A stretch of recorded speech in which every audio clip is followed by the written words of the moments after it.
This is just an excerpt from Elvia Wilkes' essay collection Death by Landscape, entitled The Plants Are Watching. Can animals save us, or will it be the plants who become conscious, adept, empathetic, the functional adults of our universe? Banu Kapil. Tell us what you know. One day in 1966, the CIA interrogation specialist Cleve Baxter was feeling silly. On a whim, he tried clipping a polygraph wire to the leaf of a common houseplant.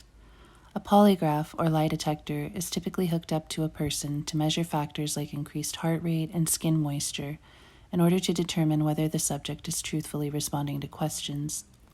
A needle corresponding to physiological changes registers a line on paper. The line will supposedly spike if a person lies.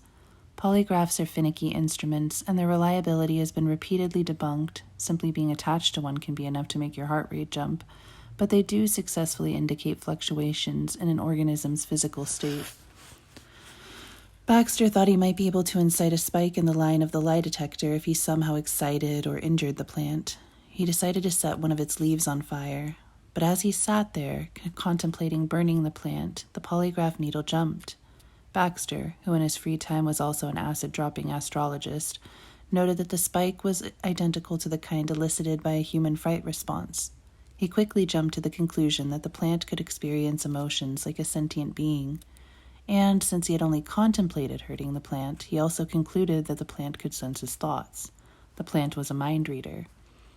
Over the following decades, Baxter cleaved ever tighter to a theory he developed called primary perception, what he believed to be a form of consciousness embedded in the cells of all living beings that, at least in the case of plants, gives them a profound sensitivity to the thoughts and feelings of others.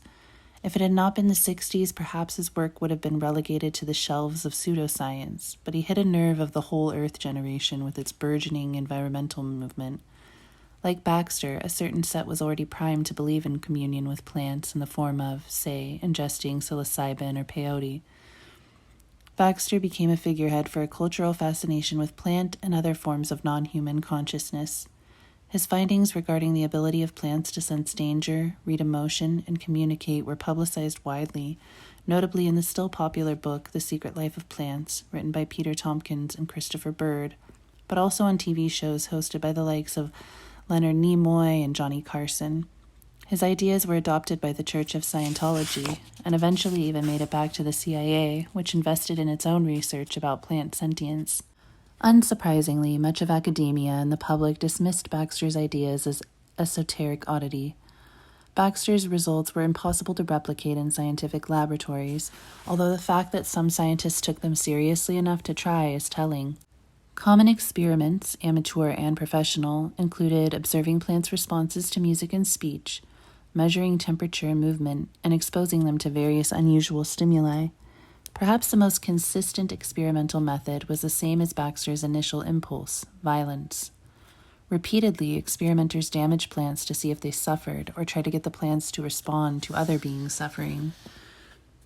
In an essay on the history of plants and murder mysteries, horror specialist Kiera Lajnese writes, when Cleve Baxter began his experiments in the late 1960s, plants' response to trauma was a focal point. And not just the response to their own physical trauma through being cut or burned, but trauma they witnessed or experienced via their connections to other living things. It was Baxter's contention that plants not only convulsed when they witnessed brine shrimp dumped into boiling water or saw another plant beaten or mutilated, but that they could have such a response to human trauma, and more importantly, they could remember it. Some plant communication endeavors, such as those that attempted to soothe or encourage growth using music or speech, approached plants with new agey goodwill. But across more sadistic-seeming experiments, one finds a recurrent belief that the capacity to register trauma, that of oneself or another, is a marker of sentience, that violence and its effects might be the basis of our being in common with other species offers a clue as to the motives of what humans might want to gain from crossing the communication barrier with plants. If plants could indelibly register, remember, trauma, including the trauma of other beings, it follows that plants could effectively serve as witnesses, offering testimony of a sort. Enter the small but not insignificant genre of vegetal detecting, to borrow Janice's term, in popular culture, by which plants were cast as witnesses in crimes, and the detective's job was to wrench the necessary information from the vegetation. A burgeoning field of forensic botanical analysis played a part. Detectives inspected pollen left on clothes or patterns of movement imprinted on grass, but the Baxters of the world insisted that the plants themselves could offer literal testimony if given the chance to communicate. Baxter was indeed brought into court to offer plant polygraphy as evidence in at least one murder case, although juries received the results with skepticism. Even if people could get on board with the notion that plants can feel or think, the tech was a sticking point. Could a simple machine translate their knowledge into recognizable yes and no statements? Could they speak a language humans would understand? Baxter remained convinced he only had to find the right tech for crossing the interspecies communication bridge. His logic? If the plant is a witness who cannot speak human language, it needs a spiritual medium, in the form of a technological medium, to transmit its message. The Kirlian Witness. A decade after Baxter's first epiphany, a filmmaker named Jonathan Sarno directed a movie called The Kirlian Witness, later renamed The Plants Are Watching. The film is set in a 1970s gentrifying Soho, New York, and the cast is as follows. Lori, the murder victim, is a loony plant whisperer who owns a plant shop and frequently receives intuitions and messages from her plants about her customers. The detective is Lori's sister, Rilla, a straight-laced photographer who also likes plants, although she insists she doesn't believe in the supernatural stuff. She occasionally worries about Lori's mental health. The suspects, Rilla's husband, Robert, a brash and misogynistic corporate type who openly dislikes Lori, and Dusty, a creepy-looking handyman with a chip on his shoulder ever since Lori rejected one of his sexual advances. The plants warned her against him at the last minute. The sole witness to Lori's murder is a small and unassuming potted fiddle-leaf fig. Lori originally acquired the fig at Findhorn, a real eco-commune in the Scottish countryside where she reportedly learned her plant ESP. The night of the murder, Lori is on the roof of the former factory building recently converted into shops and apartments where she, Rilla, and Robert live and work. She's tending to her special Findhorn plant, which requires moonlight to thrive. The door to the roof creaks open behind her, and someone approaches in the darkness. Lori is absorbed by her plant and doesn't turn to see the figure approach. Cut to Rilla, climbing up the stairs sometime later. On the rooftop, she discovers her sister's bloody body, already dead. The cops are no help, ruling the calamity as an accident or suicide. Rilla is distraught and becomes intent on solving the murder herself. Her husband's weird insistence that she forget the whole thing and his other suspicious behavior, like stealing the keys to Lori's plant shop, make her paranoid. Could he have done it? But Dusty is lurking around too, saying cryptic things about how Rilla looks like Lori, how plants know things, and accusing Rilla and Robert of gentrifying the neighborhood. Class resentment is supposed to make him seem extra suspicious. Rilla turns to her only remaining ally, the fig. She spends hours sitting with it and willing it to telepathically transmit her the answer. In a Lower East Side bookstore, a bookseller who is clearly used to being asked such questions directs Rilla to the occult section with that plant communication stuff, where she finds, among other resources, The Secret Life of Plants. She buys a fat stack of books, and after thorough research, she realizes she has the expertise at her disposal. After all, Rilla is a professional photographer. All she needs is some special equipment to perform a type of imaging known as Kirlian photography that will help her interpret the otherwise invisible clues. Kirlian photography, also called electrography, is an arcane method developed in 1939 by the Russian engineer Semyon Kirlian and his wife Valentina. The technique creates visualizations of electrical emissions, known as coronal discharges, by applying high-voltage shocks to a photographic plate with an object upon it. The Kirlians interpreted the surprising images resulting from such shocks as evidence of an otherworldly, auratic presence surrounding objects and people that is proof of something. Today's aura photography, sometimes still performed in the backs of crystal shops, is produced by the same method. The eerie results of Kirlian imaging, which are quite beautiful, were taken by its acolytes as demonstrations of an ineffable force otherwise inaccessible to human perception. Rilla orders a Kirlian apparatus as well as pre-made slides which show her what various coronal discharges look like so she can learn to interpret the auras. One set of slides shows fingerprints from various types of people, like the finger of an innocent person, small calm aura, versus the finger of a serial killer, crazy explosive aura. Then she makes a number of her own Kirlian images of crime scene objects to see if they have a hidden glow. She also manages to photograph Robert's fingerprint before and after she mentions Laurie. Indeed, Robert's finger aura changes drastically after Laurie is on his mind, a spiky shape indicating rage. Rilla also tries methods of directly accessing the plant's memory, like attaching it to a polygraph while showing it pictures of the murder suspects, and she spends a lot of time staring at it and begging it to help. But curiously, she does not attempt to produce Kirlian images of the house plant itself, as the viewer expects.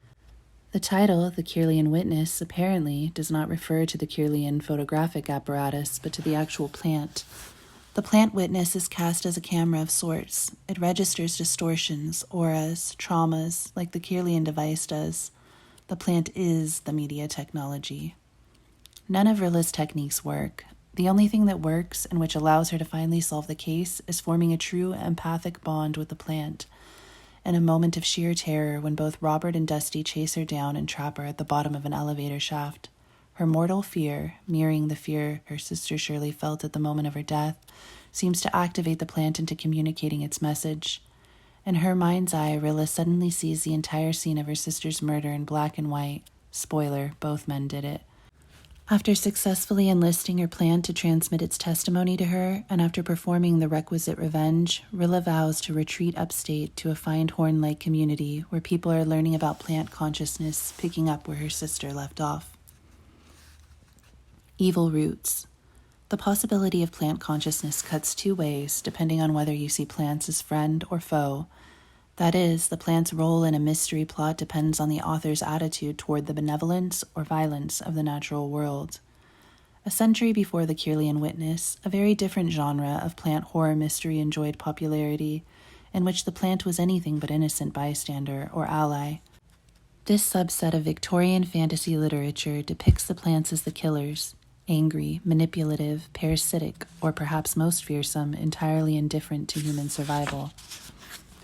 In the introduction to a collection of short stories called Evil Roots, Killer Tales of the Botanical Gothic, editor Daisy Butcher suggests that this literary phenomenon emerged due to the variety of specific 19th century colonial anxieties. For one, the Victorian era saw a taxonomy frenzy, by which species were sorted and arranged, with white Western man ranked at the top.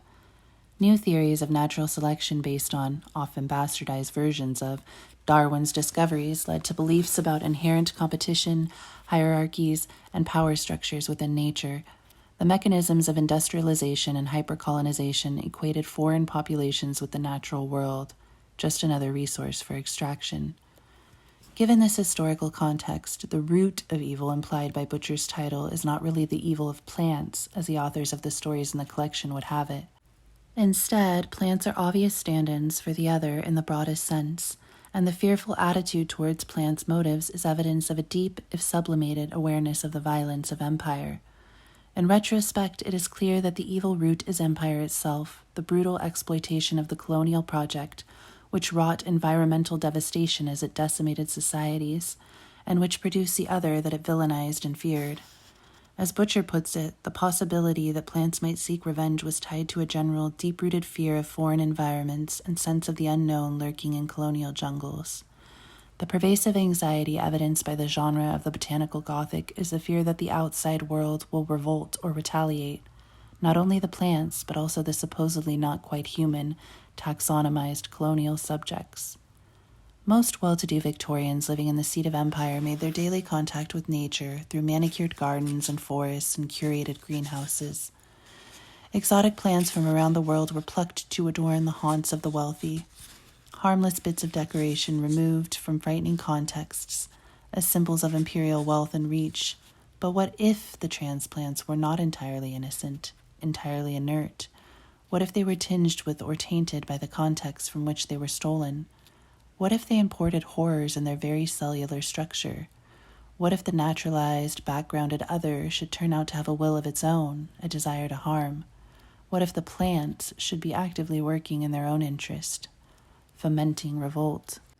The stories in Butcher's collection boast blood-sucking, parasitic plants that take over human hosts, invasive fungi that contaminate the body from the inside out, trees that can walk and grab, and many a mad scientist devoted to cultivating carnivorous plants, an endeavor that tends to backfire.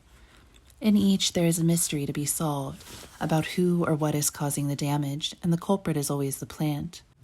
One emblematic story is set up as a clue-like dinner party where an ex-army major solves a mysterious murder in the study due to his knowledge of an unusual species of killer plant found deep in certain African jungles.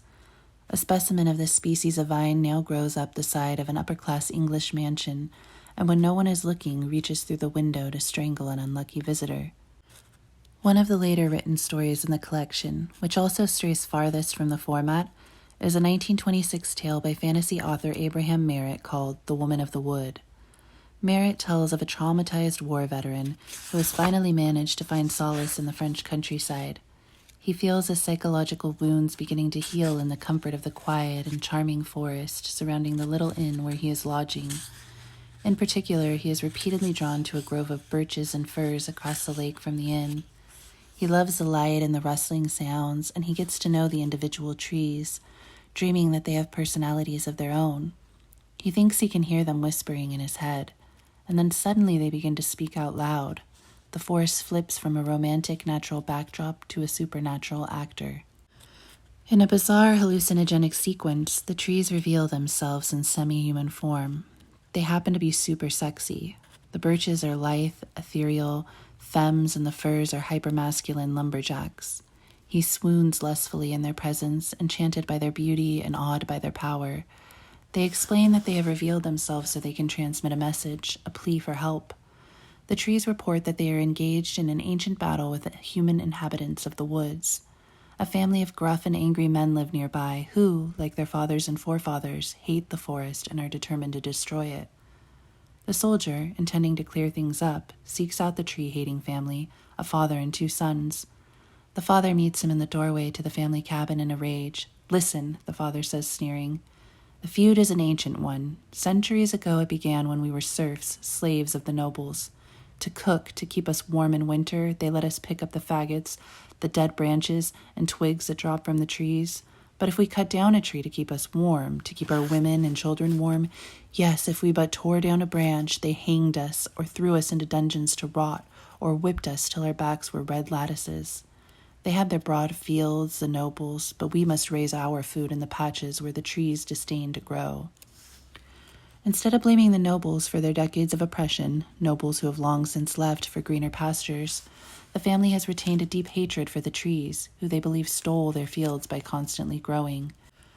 "Our children died of hunger that their young might find root space. They despised us, the trees. We died that they might live, and we were men." This interspecies battle in which the natural growth of the forest seems to the local family like the implacable advance of an enemy sounds ridiculous to the soldier and to the reader. Surely their class resentment has been delusionally misplaced onto the natural world. Surely they are determined to enact the violence perpetrated on them upon another species with less agency, a passive forest that wishes them no harm. This reading would be appropriate except for one thing. In this story, the trees really do hate these people. They admit freely to the soldier that they loathe the family as much as the family loathes them. They brag that, despite their rootedness, they have at times been able to gear their movements to fall on various family members and maim or kill them. They want the last men dead. Neither side is acting in self-defense. This is mutual animosity. Forced to take sides, the soldier picks nature, possibly because of his intense erotic desire for the tree women, or possibly because the trees have actually bewitched him. He murders the men. Afterward, he cannot say whether he truly wanted to do it, and he cannot decide whether the trees are godly or devilish. These feelings form an unhappy parallel with his earlier experience fighting in a senseless human-on-human war. After the deed, the tree people invite him to stay with them, maybe even become one of them, but he runs away from the forest forever, sure that he will never find peace again. This story is not really a murder mystery. It implies a mystery of sorts, about how human-like the trees are, about whether the trees are good or evil. But there is no uncertainty about who killed whom. In the end, the forest is morally ambivalent, perhaps the most human quality of all. Butcher's choice to include this story in a collection of Gothic nature revenge tales is useful. It shows that people have long been inflecting the landscape with any number of fears and desires, but that there has never been a real mystery about who colonized and devastated the wilderness. No matter how hard we try to anthropomorphize them, trees are not humanoid, nor do they kill people on purpose.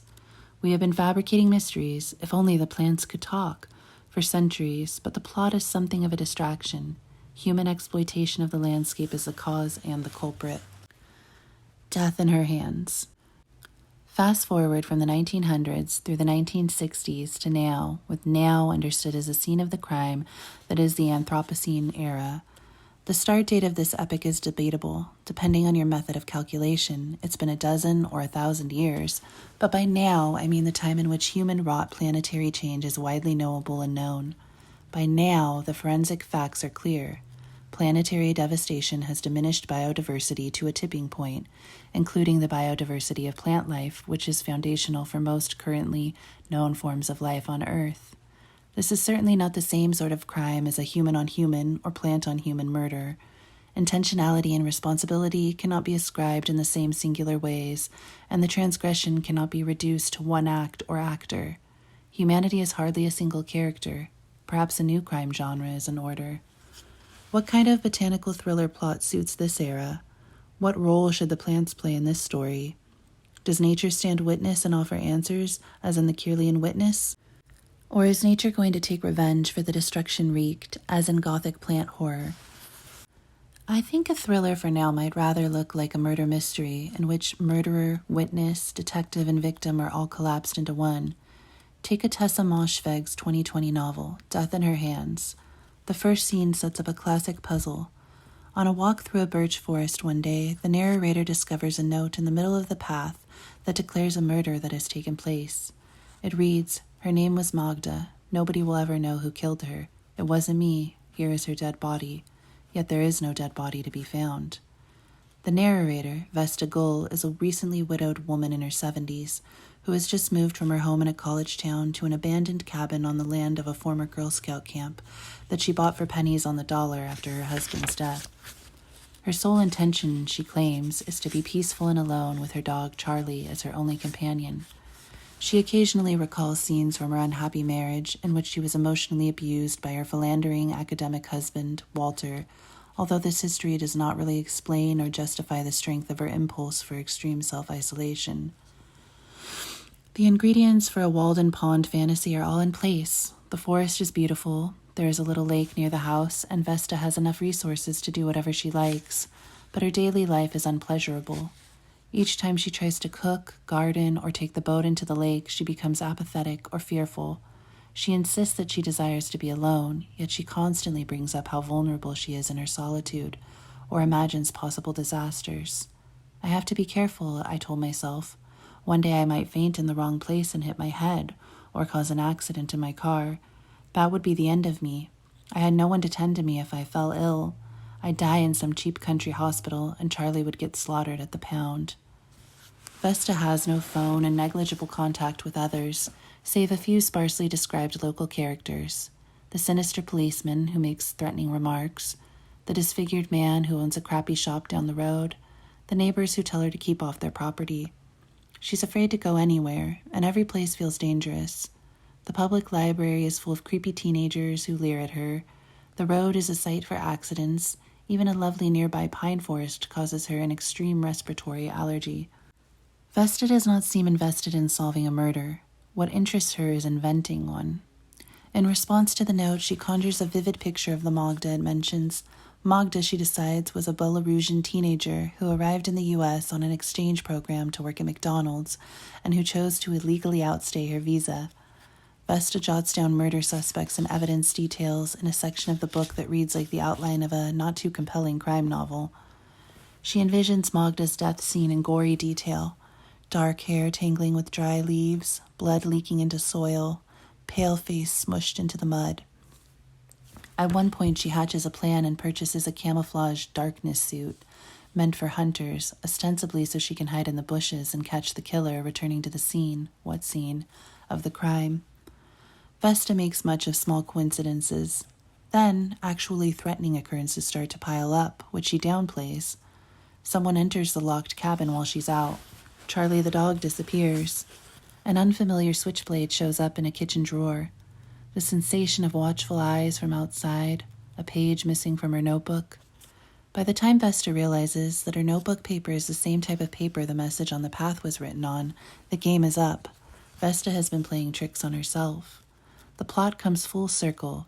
The note foretold a death rather than documenting one, and both murderer and victim are Vesta. Once the loop is closed, she, almost gleefully, follows her own instructions. She dons the darkness suit and enters the poisonous pine forest, knowing the trees will send her into anaphylactic shock. She staged a mystery for no one but herself, created an external threat that exists only within, and delivered no grand reveal. The problem she's been solving is how to die.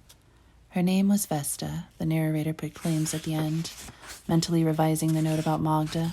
That was what I meant to write all along. My story, my last lines. My name was Vesta. I lived and died. Nobody will ever know me, just the way I've always liked it. At one point, she hints that her suicide is revenge against her late husband. Yet Vesta's claim that she is finally taking charge of her life by willfully erasing herself is unconvincing. This is not self-sacrifice, nor is this a form of communion or transformation. This is vindictive, pointless self-murder. Nature is threatening to Vesta, and nature is her chosen murder weapon, because everything is threatening to Vesta, for Vesta has no ecosystem. She has no relationships to speak of. She is far less social than a pine tree in a forest. The moment Vesta lets the outside world, the plant pollen, in, she dies. She proves to herself that any vulnerability, any porousness will be deadly. She has two modes, sealed off from the world or penetrated and dead. One review suggests that Moshfegh is implicitly arguing for the importance of storytelling to combat the meaningless void of existence, and that writing this murder mystery gives her character's final days a purpose. We find ourselves seduced into hoping that Vesta is right, that there was a real Magda, that she was murdered, and that Vesta's lonely life, revealed to us in painful asides as she goes about her empty days, will not, in the end, have meant nothing. The note in the woods gives Vesta the chance to tell a story, and by doing so, to reclaim the meaning of her life in the aftermath of her miserable marriage. That Vesta is using the mystery as a macabre but sympathetic premise to stay engaged with life through art is a plausible reading, only up to a point. The imaginary Magda has only really kept her going or given her a reason to live for a few pages. After that, Magda's main purpose is to frighten Vesta and the reader. Sometimes the fear is titillating, but more often it's vague and unsatisfying. The result is a depressing mystery that is somehow both scary and pointless. This seems entirely in keeping with the book's intention. The fear is diffuse, and the enemy, if there is one, is within. As a horror novel without the typical payoff, it is extremely effective. There's no reason to call Death in Her Hands a work of climate fiction, much less a comment on plant sentience. Both its narrative mode of self-delusion and its terminal point in self-deletion feel entirely fitting as a plot arc for the crime scene of now, if crime is the right word for it. For the mystery is a ruse. We're perfectly aware of the processes of violence underway in the Anthropocene. More to the point, we have been all along. We have foretold our own death by our own hands. We keep trying to make it into a good plot with invented characters who might be guilty, but it's just us, the narrators of the story. Social life. While plants do not demonstrate ESP or identify murderers, the fact that they are to some extent sentient, communicative, and social has been borne out by lots of recent scientific research in ways far beyond what the polygraphers of Baxter's era might have imagined. In her writing on filmic depictions of plant activity, the film scholar Teresa Castro explains that, while the 60s and 70s, with their foliage-heavy plants dropping from macrame, hangers, and plant music vinyl records, have safely receded into the distant past, speaking of plant awareness, thinking, consciousness, or intelligence no longer smacks of pseudoscience. At this point, we know that plants can and do communicate among themselves and with other species. In forests, trees share information through underground mycelial networks, transmitting nutrients and news of climatic conditions through veins and roots and spores. It is through plant root structures that the most solid part of the earth is transformed into an enormous planetary brain, according to Emmanuel Coccia in The Life of Plants. In an essay about non-human sociality, anthropologist Anna Singh says that plants do not have faces nor mouths to smile and speak. It is hard to confuse their communicative and representational practices with our own. Yet their world-making activities and their freedom to act are also clear, if we allow freedom in world-making to be more than intention and planning. Singh points out how bizarre it is that we have long assumed plants are not social beings, and that when we try to imagine them as such, it is through anthropomorphism. Carnivorous murderers or kindly creatures transmitting nature's wisdom. Either way, the extent to which the plant is social depends on the extent to which the plant can socialize on our terms, with us. Who speaks for plants?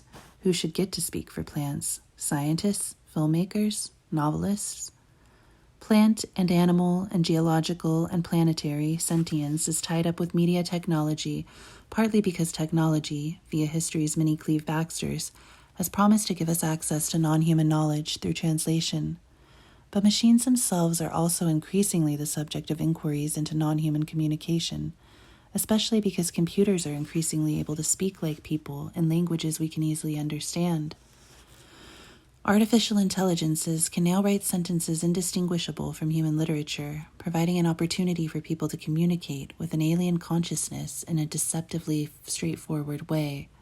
With AI, it's like we have created the fiddle-leaf fig we hoped could explain itself in our language. Yet the desire for a machine to speak like a person is just the same old desire that reifies the way people communicate and insists that other beings learn to do it our way. Curiously, when given the opportunity to write creatively, one artificial intelligence chose to write about plants. In 2020, the human author Kealato McDowell wrote a book in conversation with the advanced language processing software GPT-3, which can generate remarkably human-like speech based on simple prompts. Many of their conversations revolve around issues of interspecies communication. Here is one thing GPT-3 writes in a chapter Alato McDowell called The Language of Plants. The plants want to be heard, and many humans have forgotten how to listen. This makes it even more difficult to connect with plants. We want them to communicate the way we do. How can we as humans expect other species to share their land and our planet with us when we don't respect their way of communicating? You can talk with plants. They are not mindless objects. They have a consciousness. It is just a different kind than ours, one we can learn to understand. GPT-3 uses we ambiguously. Given that it is trained on billions of examples of human language culled from the internet, it is probably using we to replicate the way people commonly and sloppily use the word to refer to the whole human species. But in doing so, GPT-3 is also implicitly including itself and many other types of non-humans in the mix. In truth, AIs like GPT-3 could potentially learn to communicate with plants much better than humans ever could, and not with the intention of translating plant knowledge into human knowledge. Maybe AIs are already communing and discoursing with plants. We wouldn't know.